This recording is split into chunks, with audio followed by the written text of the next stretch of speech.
ఈరోజు దేవుని వాగ్దానము సామెతల 16వ అధ్యాయము 23వ వచనం ఈ విధంగా రాయబడి ఉంది. జ్ఞానుడి హృదయము వాని నోటికి తెలివి కలిగించును, వాని పెదవులకు విద్య విస్తరింపచేయును. ఆమేన్.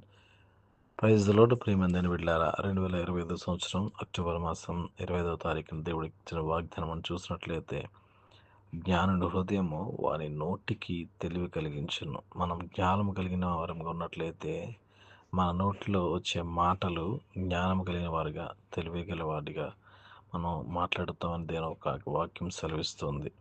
ఆ జ్ఞానము ఎక్కడ మనకు దొరుకుతుంది ఆలోచన చేసినట్లయితే, జ్ఞానము యెహోవా యొద్ద మాత్రమే దొరుకును. యేసుక్రీస్తు ప్రభువారు మాత్రమే మనకు జ్ఞానం ఇచ్చేవాడున్నాడు. అయితే మరి ఈ జ్ఞానాన్ని మనం పొందుకోవాలంటే మొదటిగా వాక్యాన్ని, పరిశుద్ధమైన ఆ యొక్క వాక్యాన్ని మనం ధ్యానించవలసిన వారమై ఉన్నాం. ఆ వాక్యాన్ని మనం గమనించి వాక్యంలో ఏ విధంగా రాయబడి ఉందో, దేవుని యొక్క సన్నిధిని ఏ విధంగా అనుభవించాలో ఆ యొక్క సన్నిధిని మనం అనుభవించవలసిన వారమై ఉన్నాం మొదటిగా.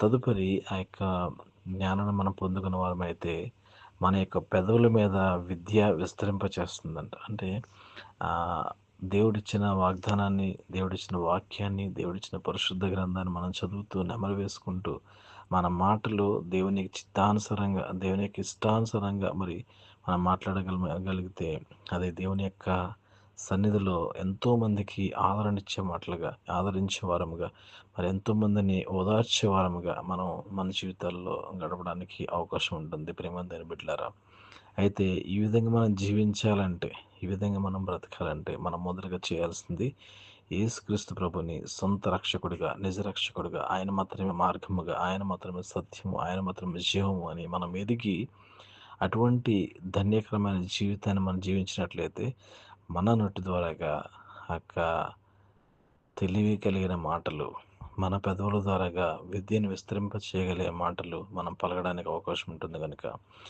పరిశుద్ధమైన దేవా, నీకు స్తోత్రాలు చెల్లిస్తున్నాం తండ్రి. మీ ఘనమైన శ్రేష్టమైన వందనాలు చెల్లిస్తున్నామయ్యా. ఈ సమయంలో మీరు ఇచ్చిన జ్ఞానాన్ని బట్టి, మీరు ఇచ్చిన గొప్ప ధన్యతను బట్టి నీకు మాత్రమే స్తోత్రాలు చెల్లించుకుంటూ, ఎంతమంది ఈ వాక్యం విని మన నీ యొక్క జ్ఞానాన్ని పొందుకోవాలని ఆశపడుచున్నారు, మన నీ యొక్క వాక్యాన్ని పొందుకోవాలని ఆలోచన చేస్తున్నారు. మరి పరిశుద్ధ గ్రంథాన్ని వారికి దయచేసి, తెలివిని జ్ఞానాన్ని దయచేసి, జ్ఞానం కలిగిన హృదయాన్ని బిడ్డలు దయచేయమని సమస్త మహిమ ఘనత ప్రభావాలు మీకు మొదలు చెల్లించుకుంటూ, మమ్మల్ని మేము తగ్గించుకుంటూ, మీ నామం మాత్రమే హెచ్చిస్తూ, ప్రభువును రక్షకుడైన యేసుక్రీస్తు వారి శ్రేష్టమైన నామంలో అడిగి ప్రార్థించి పొందుకున్నాం తండ్రి. Amen. Praise the lord. God bless you. దేవుడు మిమ్మల్ని దీవించి ఆశ్రయించును గాక. ఆమేన్. అందరికీ వందనాలు.